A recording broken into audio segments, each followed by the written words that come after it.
Ei, turma, boa noite, tudo bem? Vamos retomar a nossa audiência de instrução e julgamento do artigo 400 do Código de Processo Penal. Espero que vocês tenham passado bem de ontem para hoje, espero que todos estejam tendo muita lucidez, muita iluminação nesses dias tão difíceis de isolamento social. Enquanto isso, vamos tentando transmitir para vocês o máximo possível de conhecimento para que vocês não tenham qualquer prejuízo na absorção dos conteúdos necessários desse semestre letivo. Vamos lá, abrir o caderninho, pegar a nossa estrutura normativa da audiência do artigo 400 do Código de Processo Penal e vamos terminá-la. Vejam aí, está aí na tela para vocês. Na aula que gravei ontem, que postei ontem para vocês, nós falávamos sobre a inscrição das testemunhas, informantes, supostas vítimas, da acusação e da defesa, nos termos da parte inicial do artigo 400 do Código de Processo Penal. Falamos da importância da observação da ordem estabelecida pelo artigo 400, da importância de ouvirmos testemunhas de defesa tão somente depois de ouvirmos as testemunhas de acusação, e as implicações que a expedição de carta precatória ou que a expedição de carta rogatória pode gerar nesta possível inversão na ordem absolutamente indevida, chega a ser inconstitucional por ferir o princípio da ampla defesa, e não feriria o contraditório porque o espaço procedimental é disponibilizado, não feriria a ampla defesa porque a defesa teria que construir uma prova antes de saber aquilo que efetivamente foi construído pelo Ministério Público.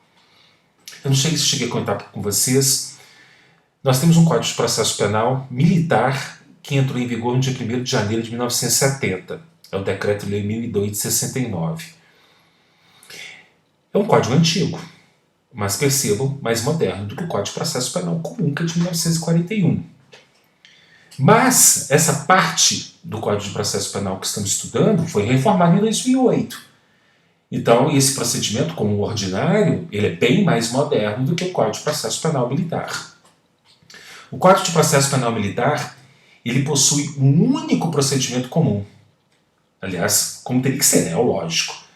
Eu tenho procedimento comum e procedimentos especiais, não procedimentos comuns, como prevê o CPP comum.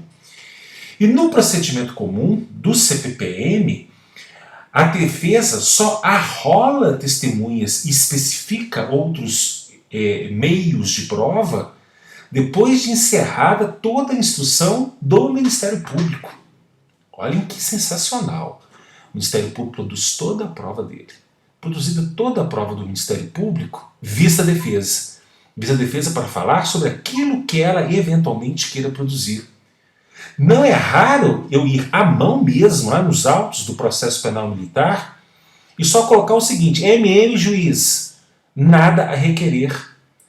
Por quê? Porque chegou naquele ponto do processo e o Ministério Público não produziu absolutamente nada. E se o Ministério Público não produziu absolutamente nada, não serei eu que irei correr risco de produzir alguma prova para o Ministério Público. Então eu simplesmente faço nada naquele momento processual. Veja que bacana do ponto de vista de um processo penal democrático, e mais do que isso, do ponto de vista da economia para a sociedade brasileira. Por quê? Porque eu só vou arrolar testemunhas, essas testemunhas só serão intimadas, só terão que comparecer a uma audiência, só terei que movimentar toda a estrutura judiciária se a defesa verificar que há necessidade depois da produção da prova pelo Ministério Público. Mas aqui, num procedimento de 2008, nós temos que discutir possibilidade de inversão na ordem da construção da prova. A sensação que me dá é que quem cuida de legislação processual penal neste país nunca passou na frente de uma vara criminal na vida. E desculpem aqueles famosos que participaram da comissão de revisão desse código. Mas muito bem. Ouvidas as testemunhas da acusação e da defesa, pode ser que na mesma audiência, naquele mesmo momento processual, a audiência vai ser única, né? Sem imaginarmos a separação da audiência em outro momento. No mesmo momento de audiência, haja necessidade de se promover a acareação entre testemunhas. Uma testemunha disse uma coisa, entrou outra testemunha disse outra totalmente diferente. Eu vou colocar as duas testemunhas agora frente a frente para que as dúvidas surgidas a partir de seus depoimentos contraditórios possam ser sanadas. Eu não vejo sentido em acariação que não seja entre testemunhas. Por quê? Porque somente a testemunha presta o compromisso legal de dizer a verdade. A vítima não presta compromisso legal de dizer a verdade, acusado não presta compromisso legal de dizer a verdade, consequência lógica do princípio da não autoincriminação. Informantes são dispensados do compromisso legal, justamente por terem claramente interesse na decisão da causa. Alguém que, de alguma forma ou de outra, aquela decisão, aquele provimento, irá gerar como consequência em sua vida, com repercussão em sua vida. Pai de acusado, mãe de acusado, pai de vítima, irmão da vítima, mulher da vítima. Essas pessoas, elas têm interesse na decisão da causa e, consequentemente, não prestam compromisso legal de dizer a verdade. Pessoa que não presta o compromisso legal de dizer a verdade tem o direito de mentir no processo penal. Eu até tive um aluno que fez um TCC muito bacana sobre o direito de mentir no processo penal brasileiro. Vítima tem direito de mentir, acusado tem direito de mentir, informante tem direito de mentir. A pessoa que não presta o compromisso legal de dizer a verdade, ela responde o que lhe bem convier. Responde aquilo que quiser, da forma como quiser, omite aquilo que for conveniente, distorce aquilo que for necessário, justamente por quê? Porque ela não está compromissada na forma da lei. E é por isso que, óbvio, no momento em que um juízo colocar na mesa as provas, no momento em que ele decidir sopesar essas provas para produzir um provimento, um depoimento de uma testemunha tem um peso infinitamente maior do que o depoimento prestado por informante. Entre testemunha e informante, eu descarto o informante e fico só com a testemunha. Ok? Muito bem. Se o informante ele tem o direito de mentir, para que eu vou colocar informante em uma acariação? Por que colocar informante de frente para informante? Acariar informante com informante? Para quê? Acariar a vítima com informante? Acariar a vítima com testemunha? Acariar a vítima com acusado? Poxa, todos dispensados de dizer a verdade não precisam voltar para serem acariados. Só a testemunha. Mesmo porque, se a testemunha disser mentira, ela comete crime de falso testemunho previsto no artigo 342 do Código de Processo Penal. E se ela comete o crime previsto no artigo 342 do Código de Processo Penal, é interesse do Estado saber quem é que está mentindo.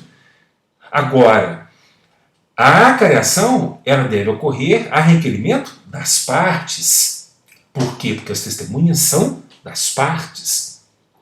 Normalmente, o conflito ele joga com a defesa. O conflito, a divergência, a dúvida joga com o acusado no processo penal. Então, normalmente, durante a audiência de instrução e julgamento, quem tem interesse em promover uma acariação é o Ministério Público.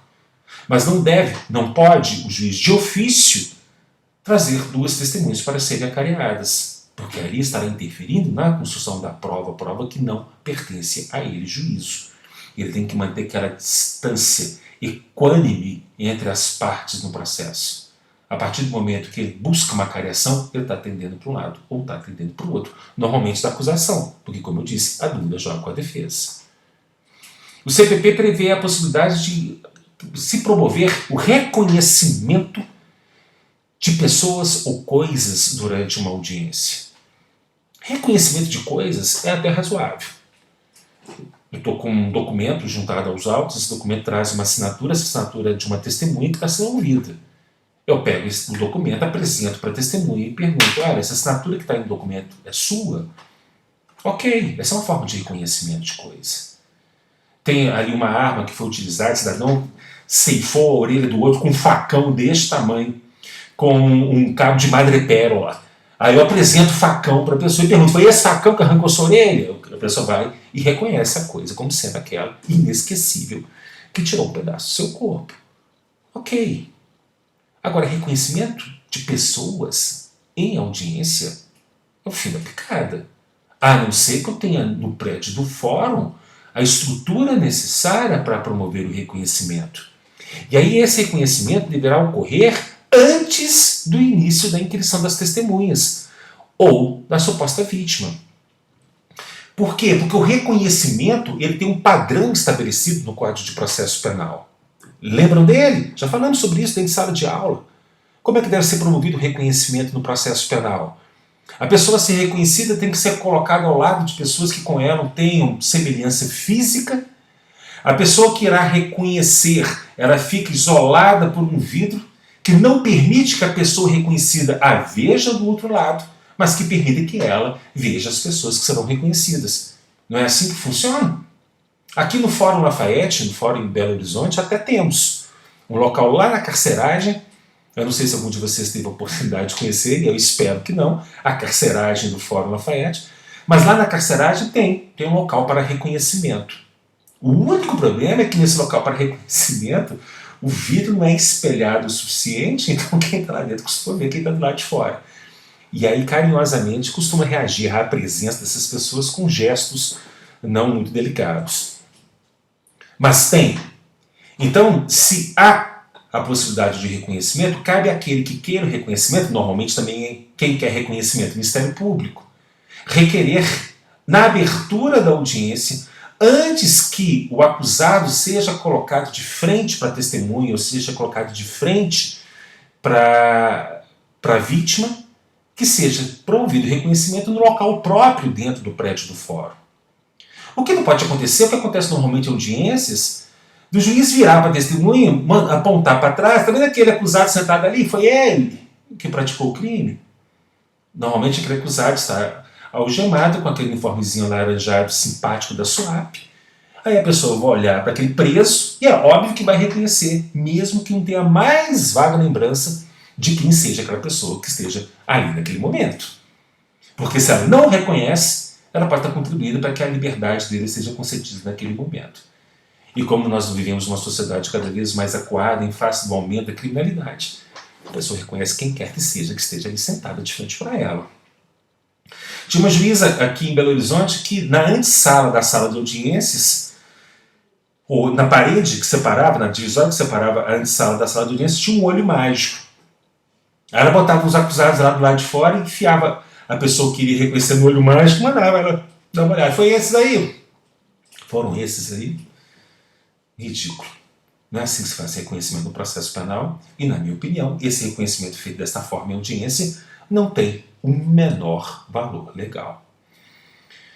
Podemos ouvir peritos. Vamos ouvir peritos? Vamos, desde que as partes arrolem os peritos para serem ouvidos em audiência.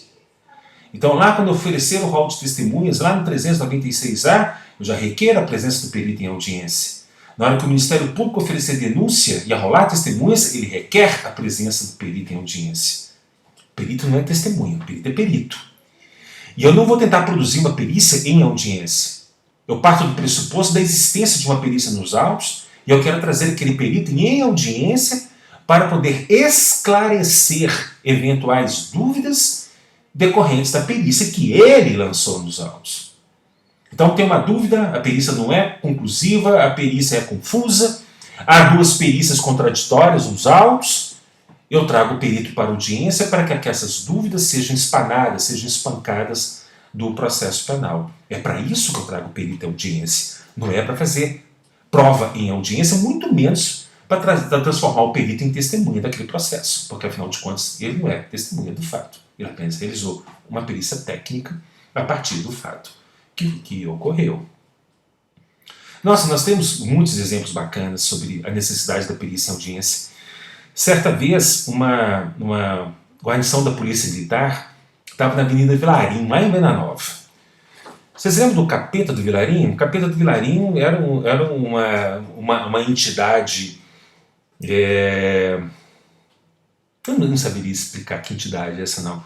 Uma entidade metacármica que abduzia algumas mulheres numa quadra. Tinha uma quadra lá que tocava um funkzinho, e essa entidade vinha, abduzia algumas mulheres, essas mulheres desapareciam e eram encontradas mortas tempos depois. Esse cara ficou conhecido carinhosamente como Capeta do Vilarinho. Não tem nada a ver com o exemplo, não. É porque essa guarnição estava postada na Avenida Vilarinho, em frente para a quadra em que o Capeta costumava atuar. No momento em que, na rede rádio da Polícia Militar, houve um anúncio de um roubo ocorrido no bairro Guarani, na região norte, ali próximo de Venda Nova, E na rede rádio foi feita a descrição das duas pessoas suspeitas que estavam numa moto com tais e quais características indo em direção à Venda Nova. Passam 5 minutos, o sargento, comandante da guarnição, vê uma moto com as mesmas características vindo na Avenida Vilarinho. O cidadão, muito corajoso, vai para o meio da rua, levanta o braço e dá uma voz de parada. Nesse momento ele levou o primeiro tiro. E aí os militares tentaram se proteger, passou a moto atirando para todo lado e eles embarcaram na viatura, saíram em perseguição. Em determinado momento, a viatura conseguiu emparelhar com a moto. O militar que estava no banco do patrulheiro saca uma riote, faz um disparo em direção ao quadro da moto. A moto tomba, cai um bandido para um lado, cai um bandido para o outro. Um sai correndo para um lado, outro sai correndo para o outro.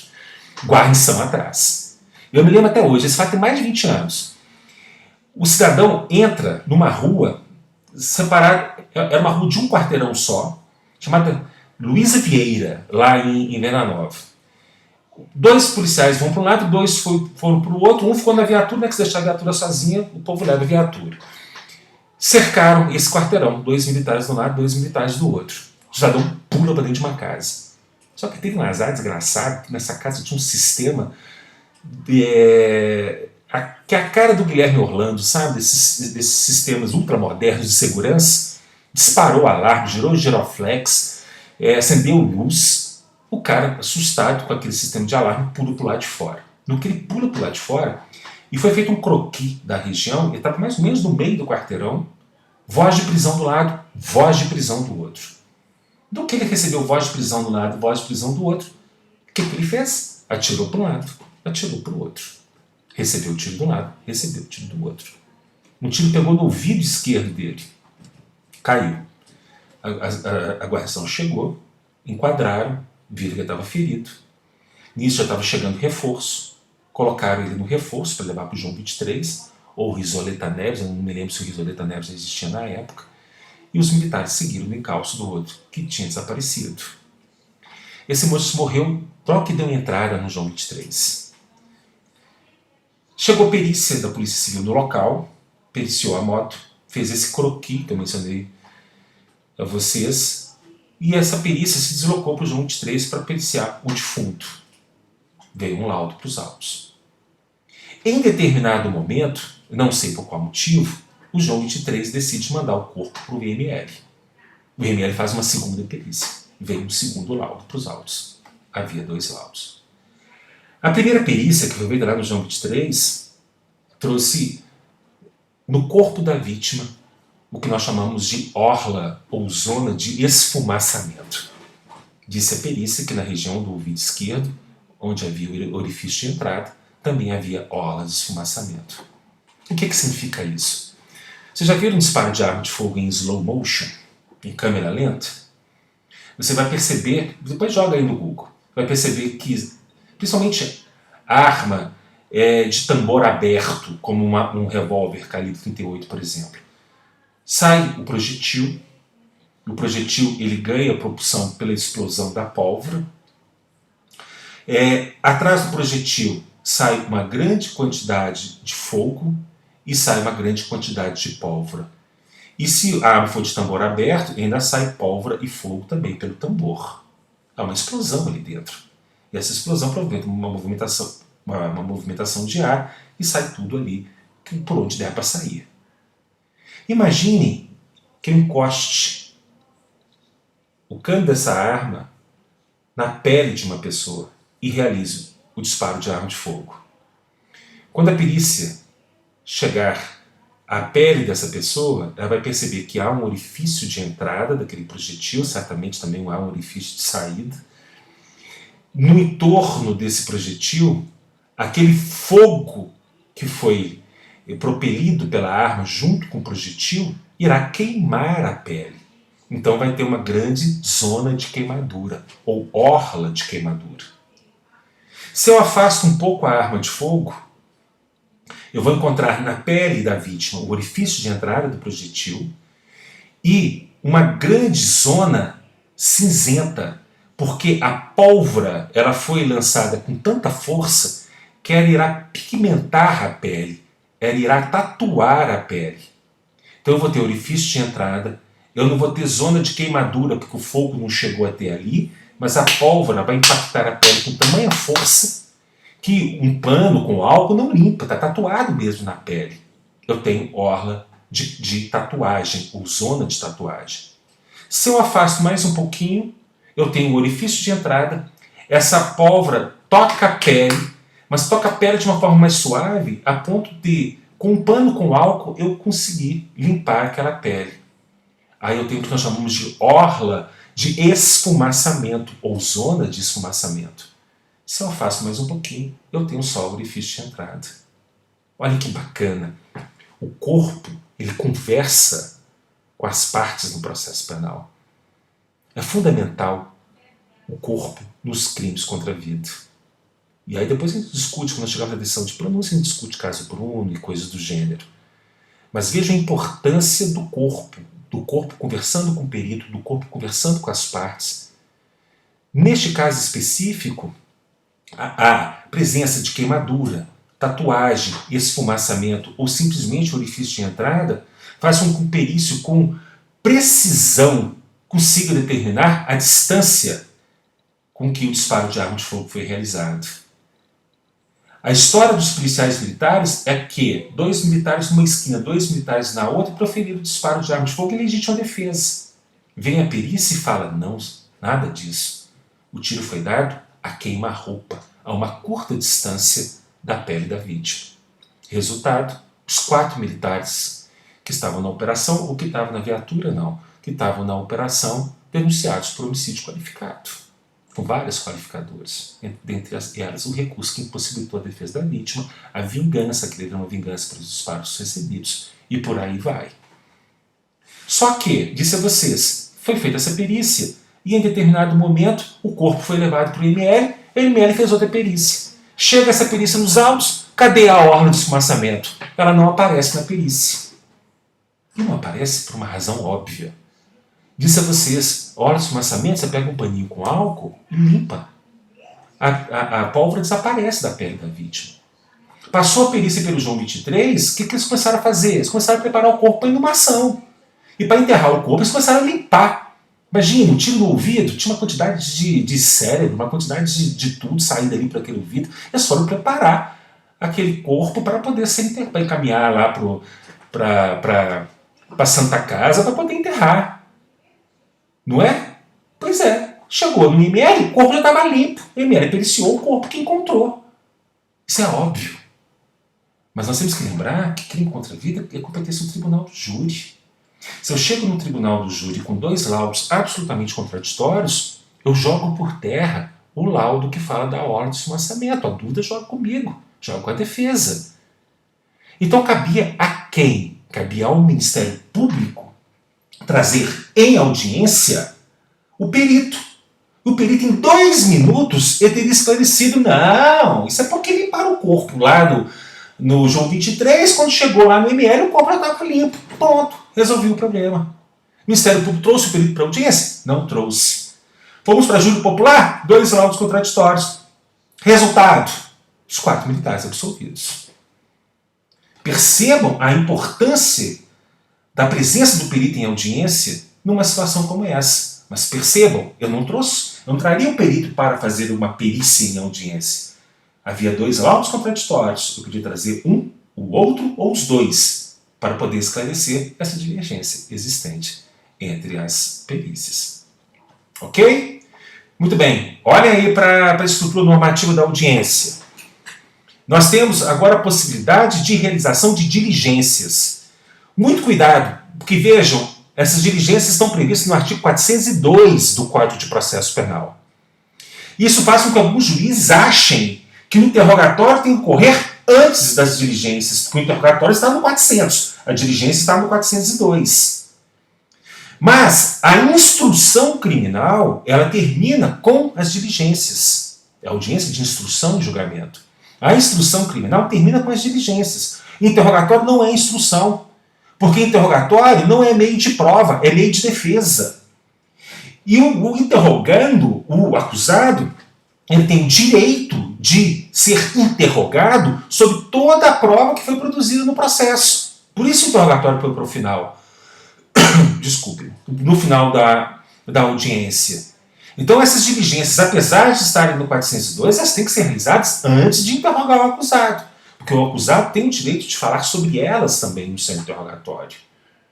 Então eu terminei. Ouvi testemunhos de acusação, de defesa, promovi reconhecimentos, fiz acariações, ouvi peritos. Agora é a hora de requerer diligências. Quais diligências? Aquelas cuja necessidade tenha surgido no curso da audiência. Porque se eu tinha alguma prova para poder produzir, essa prova tinha que ter sido especificada ou juntada antes dessa audiência de instrução de julgamento. Essa possibilidade de produção de nova prova que surge na audiência, surge em decorrência da audiência. Vamos imaginar o seguinte exemplo. Vamos imaginar que eu tenho uma denúncia por lesão corporal de natureza grave. Está no 129, parágrafo 1º do Código Penal. Pena, reclusão de 1 a 5. Procedimento como ordinário. A perícia que está nos autos demonstra que a lesão é grave.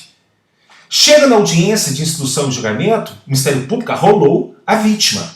A vítima comparece. E a vítima comparece e apresenta ou descreve uma lesão gravíssima. Imagine, por exemplo, que ao tempo do fato, ao tempo da perícia, ela havia perdido, em razão das agressões, uma visão. Ela estava com visão em apenas um dos olhos. Mas ela chegou, isso é da lesão grave, ela chegou em audiência totalmente cega. E alega em audiência que a cegueira total foi decorrente da agressão que sofreu. Poxa, cegueira total é lesão gravíssima. Só que o Ministério Público tomou conhecimento dessa lesão gravíssima tão somente em audiência. O que o Ministério Público requer? Que se suspenda a audiência e que esses autos desçam para quê? Para que seja realizada uma perícia complementar naquela vítima.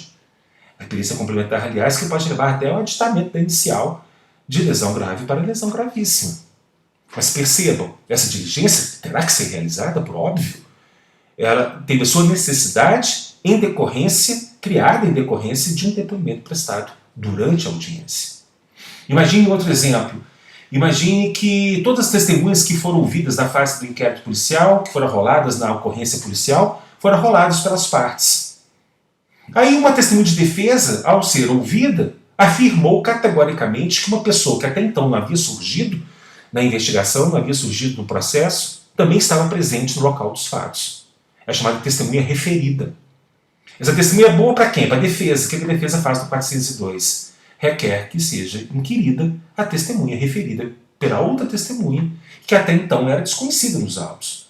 Porque se ela já tivesse sido ouvida na fase do inquérito ou estivesse qualificada lá no boletim de ocorrência, caberia a defesa ter rolado no 396A.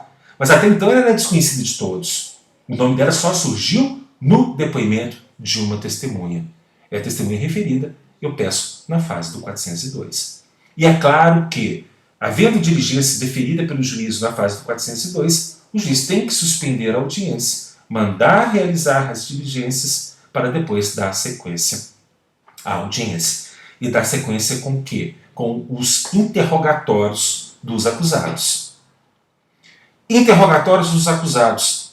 Os interrogatórios estão previstos nos artigos 185 a 200 do Código de Processo Penal. 185 a 200 do CPP, vocês estudaram com a Ana Paula lá no Processo Penal 1.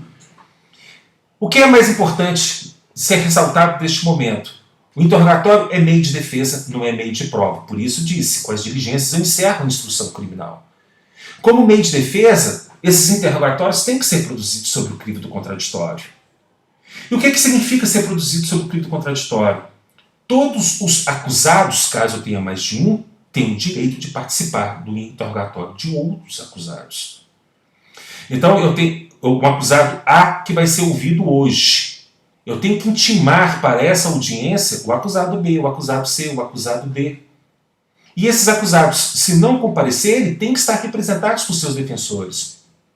E se não houver defensor presente, tem que ser nomeado defensor dativo para acompanhar o interrogatório desses acusados. Isso é muito comum em carta precatória. Eu tenho um acusado que reside fora da comarca. Eu tenho 4 acusados. 3 residem na comarca do processo originário, 1 reside fora. Eu vou interrogar esse 4º acusado por meio de carta precatória. Só que quando a carta precatória chegar lá no juízo deprecado, o juízo deprecado tem que intimar todos os demais acusados da designação do interrogatório de um deles e permitir a efetiva participação de que forma? Assegurando a presença de seus defensores. Se os seus defensores não estiverem presentes, tem que nomear defensor dativo para tanto. E aí, o juízo deprecante, ao expedir a carta precatória, tem que informar ao deprecado a possível existência de conflito de defesa. Às vezes o acusado A joga tudo nas costas do acusado B, que joga tudo nas costas do C, que joga tudo nas costas do B, que joga tudo nas costas do A. Há conflito generalizado de defesa. Aliás, nesses casos, você pode dispensar o Ministério Público, todos serão condenados. O juiz expede carta precatória para ouvir um deles. Lá no juiz deprecado, o juiz vai ter que nomear defensor dativo. Não pode ser o mesmo defensor dativo para os 4. Ou não vai ser o mesmo defensor dativo para os 3. Eu preciso de 4 defensores dativos. Mas, obviamente, quem tem que formar isso é o juízo deprecante. E essa participação, ela tem que ser assegurada, e essa participação de todos os acusados no interrogatório de um deles é obrigatória. Tivemos um exemplo trágico recente. Processo do Mensalão, tramitando lá no Supremo Tribunal Federal sob a presidência de Joaquim Barbosa. Joaquim Barbosa expede carta de ordem para ouvir Marcos Valério. Onde? Na Seção Judiciária de Minas Gerais, aqui em Belo Horizonte. A carta de ordem é distribuída, a juíza marca a audiência para ouvir Marcos Valério, mas não manda intimar nenhum dos outros 38 acusados. Eram 40 ladrões, 39 foram denunciados, ou a denúncia não foi recebida em relação, eram 38 acusados. Então não mandou intimar os outros 37 acusados. Alguns tomaram conhecimento e, sabendo da importância do depoimento de Marcos Valério para todos eles no processo, compareceram independentemente de intimação. O que a juíza fez? Não permitiu a participação deles na audiência. A audiência demorou 17 horas. Encerrada a audiência, um defensor público da União atravessou uma petiçãozinha simples lá no Supremo Tribunal Federal, narrando o ocorrido. E constou da ata, porque ele estava presente e ele fez questão de registrar em ata, que a juíza não autorizou a presença dele em audiência. Joaquim Barbosa, uma decisãozinha monocrática, anulou o interrogatório do Marcos Valério, expediu outra carta de ordem explicando à senhora juíza que ela tinha que não só permitir a participação de todos, como tinha que intimar todos para participar da audiência. Ela teve que refazer o ato processual, que aí durou quase 30 horas. Ok? Muito bem. Deixa eu ver aqui, eu estou um pouco perdido em relação ao tempo. Nós temos algo em torno de 30 e poucos minutos. Vamos encerrar essa audiência? Colhidos os interrogatórios, lembrando que o acusado ele está protegido pelo princípio da não autoincriminação, então ele não é obrigado a confessar o crime, ao contrário do que acontece em algumas outras ordens jurídicas. E o direito dele de mentir tem uma série de consequências processuais. Ele não é obrigado a comparecer para interrogatório. Aquela história de condução coercitiva de acusado para ser ouvido é um absurdo. Ele não é obrigado a comparecer, ele informa, por meio de seu defensor, que não quer comparecer para ser interrogado, é direito dele. Comparecendo, ele pode responder somente aquilo que for de sua conveniência, ele pode omitir dados, ele pode mudar dados, ele pode construir o interrogatório dele. E talvez essa tenha sido a maior e mais importante modificação trazida pela reforma do Código de Processo Penal em 2008. Porque ao jogar o interrogatório para o final da instrução criminal, para a pós-instrução criminal, o nosso acusado não é mais surpreendido com as provas produzidas nos autos. E se ele tiver 2 neurônios que façam sinapse, mesmo que tudo tenha ocorrido numa única audiência, ele vai absorver aquilo que aconteceu da audiência e vai construir um bom interrogatório a partir de então. Lembrando que é direito do defensor entrevistar-se com o acusado antes do interrogatório, mesmo que isso tudo ocorra numa audiência. Então você está numa audiência una. Chegou no interrogatório, peça tempo ao juízo para poder conversar com o seu constituído. Vá para um lugar reservado, converse com ele, o instrua a partir daquilo que foi colhido em audiência. É direito dele ter essa entrevista com o advogado antes de começar o seu interrogatório. Encerrados os interrogatórios, alegações finais orais. É o que está previsto no artigo 403 do Código de Processo Penal, e ele fixa inclusive os prazos, 20 minutos para acusação, 20 minutos para defesa, prazos prorrogados por mais 10 minutos, Se houver assistente da acusação, ele fala depois do MP. Se houver querelante, o MP fala depois do querelante. Se houver mais de um acusado, cada um tem prazos. Os prazos são sucessivos em audiência.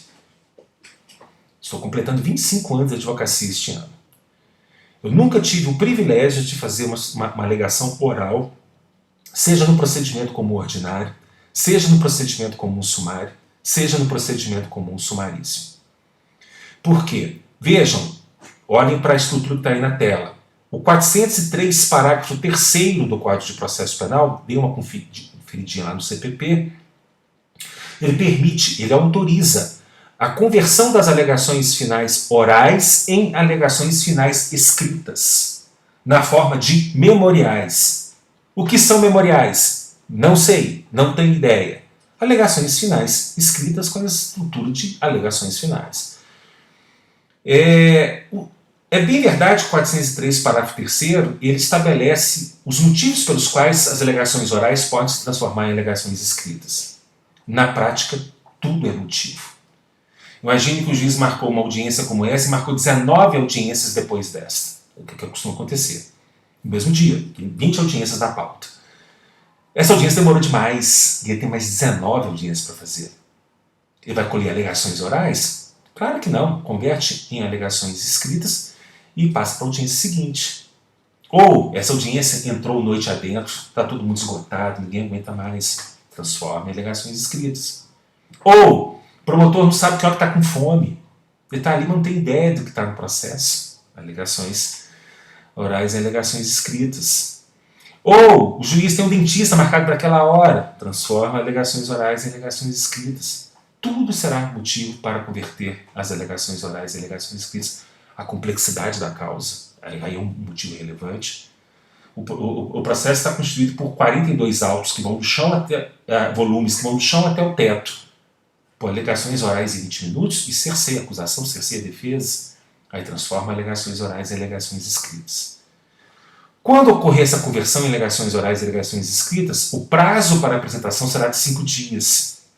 Mas não se esqueçam, enquanto nós tivermos autos físicos, esses prazos serão sucessivos. Sucessivos sob 2 prismas. Um que é sempre óbvio. Primeiro acusação, depois defesa. Isso mesmo que os autos sejam eletrônicos. Primeiro fala a acusação, depois fala a defesa. Disse a vocês, se a defesa tem alguma vantagem no processo penal, é de falar depois. E neste caso, falar por último. Mas se eu tiver mais de um acusado com mais de um defensor, os prazos têm que ser sucessivos entre eles também. Sigo a ordem da denúncia. Dou vista ao primeiro acusado, ele retira os autos, oferece alegações finais, devolve os autos, vista o segundo, alegações finais, devolve os autos, vista o terceiro. Porque é direito do acusado ter acesso aos autos para poder produzir as suas alegações finais. Então cabe ao juiz organizar a secretaria para que dê vistas sucessivas. Poxa, mas se eu tiver 30 acusados, vou demorar 2 anos para colher as alegações finais. Mas eu não posso admitir prazos comuns com autos em secretaria. Porque nem todo mundo tem condições de tirar cópia dos autos. E nem todo mundo pode botar a barriga lá na secretaria e fazer as alegações finais na mão. E não se pode exigir disso, a não ser que se exija isso também do Ministério Público. Então, prazos sucessivos. É claro, quando nós tivermos processo eletrônico, isso está resolvido. 5 dias para o Ministério Público, velar as alegações finais do Ministério Público, 5 dias para todos os defensores. Por quê? Porque todos terão acesso simultâneo àqueles autos do processo penal. Nas alegações finais, você coloca para fora todas as teses defensivas. Aqui não é hora mais de guardar, é o último momento de falar nos autos. Então, todas as questões preliminares de mérito e todas aquelas afetas ao mérito, inclusive que diz respeito à eventual aplicação de pena, vocês devem expor ao final nas suas alegações finais escritas. Agora, ao entrar numa audiência de instrução e julgamento, entre preparado para fazer alegações finais orais. Tudo pode acontecer. Não aconteceu comigo em 25 anos, mas lembre-se da lei de Murphy. Você vai contando com alegações escritas. Termina a audiência, o juiz dá a palavra para alegações orais. Percebe? Então, por gentileza, entrem preparados para fazer as alegações finais orais. Com elas são obrigatórias, elas são indispensáveis. Se o juiz sentenciar sem elas, o processo será nulo. Com as alegações finais, se a defesa não apresentar as alegações finais, o juiz vai intimar o acusado a constituir novo defensor. E se ele não constituir, o juiz tem que nomear defensor dativo para oferecer as alegações finais. Com as alegações finais, sentença. Se as alegações finais forem orais, a sentença pode vir em audiência. E nesse dia vai chover perereca aqui em Belo Horizonte. Se as alegações vierem por escrito, sentença em até 10 dias. Na verdade, mesmo com as alegações finais orais, o juiz tem a prerrogativa de sentenciar em 10 dias. A sentença penal tem a mesma estrutura que vocês conhecem lá da sentença do processo civil. Os processualistas mais modernos não gostam da expressão sentença, porque sentença vem de sentire, no latim, que significa sentimento. E o juiz não tem que sentir patavinas. Ele vai decidir conforme a prova produzida pelas partes no processo penal. Essa é a essência do contraditório. Então alguns chamam de provimento, se preferirem chamar de provimento ou provimento final, fiquem à vontade. Este provimento final ou sentença tem a mesma estrutura de uma sentença do processo civil, com relatório, fundamentação, para a tristeza dos juízes, e dispositivo. E se a sentença penal for condenatória, no dispositivo o juiz aplica a pena. Os fundamentos para a sentença absolutória estão previstos no artigo 386, os fundamentos para a sentença condenatória estão previstos no artigo 387 do Código de Processo Penal. Por que eu coloquei o 385 aí? Deem uma olhadinha no artigo 385 e reflitam sobre o 385 do Código de Processo Penal. Ele dispõe que na ação penal pública incondicionada, o juiz ele pode condenar mesmo que haja pedidos convergentes das partes pela absolução. Pensem neste absurdo. Dá para fazer um TCC sensacional. Aliás, se vocês forem na biblioteca, vocês vão encontrar alguns TCCs que foram escritos sobre esse tema. Se nós estamos trabalhando num processo que é construído em contraditório entre as partes, quem constrói a sentença não é o juiz. Quem constrói a sentença são as partes. Não é assim que funciona? Verdade real no processo penal é um ser mítico. Verdade real não existe no processo penal. A verdade é aquela construída pelas partes. Se as partes constroem a verdade, as partes constroem a sentença. Se as partes constroem a sentença, como que o juiz pode sentenciar indo totalmente contrário aos pedidos formulados pelas partes? Olha que tema bacana para fazer um bom TCC. Da sentença podem ser opostos embargos de declaração. Esses embargos de declaração da sentença estão previstos no artigo 382 do Código de Processo Penal.